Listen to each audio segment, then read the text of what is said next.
तुम्हाला माहिती आहे का की पुण्यात असं एकमेव मंदिर आहे की त्या मंदिराच्या तळघरात फक्त एकच दिवस प्रवेश मिळतो, तेही वर्षातून एकदा, गुरुपौर्णिमेला. कारण या मंदिराला गुरुशिष्याची खूप मोठी भव्य परंपरा आहे. आणि हे मंदिर आपल्या पुण्याच्या सोमवार पेठेतील नाव आहे त्रिशुंड्या गणपती. कारण या गणपतीला 3 सोंडा आहेत. आणि या गणपतीच्या खाली जे तळघर आहे तिथे भीमरावजी गोसावी यांनी हे मंदिर बांधलेलं. त्यात त्यांचे गुरु दत्तगुरू यांची समाधी आहे. आणि या समाधीचे दर्शन घेण्यासाठी असंख्य भाविक दर गुरुपौर्णिमेला सकाळी 4 वाजतापासून ते रात्री 12 वाजेपर्यंत रांगेमध्ये असतात. हे तुम्ही शिल्प बघू शकता.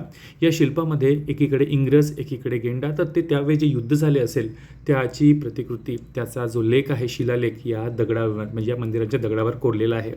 मंदिराची मांडणी करताना वर मंदिर, खाली तळघर, समाधी व हृदयविकारांची पाठशाळा असावी. सर्व दिनचर्येची सोय या तळघरात होती. तळघरातील खोल्यांना दरवाजे, खोल्यांच्या भिंतांना कानोडे आहेत.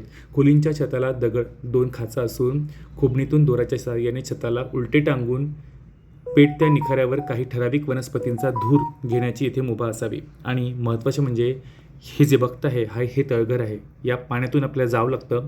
या पाण्यातून जाऊनच आपल्याला समाधीचे दर्शन घ्यावे लागते. आणि महत्त्वाचे म्हणजे जेव्हाही कोणी या गणपती त्रिशुंड्या गणपतीवर अभिषेक करतो त्या अभिषेकाचं पाणी या समाधीवर पडतं असं म्हणतात.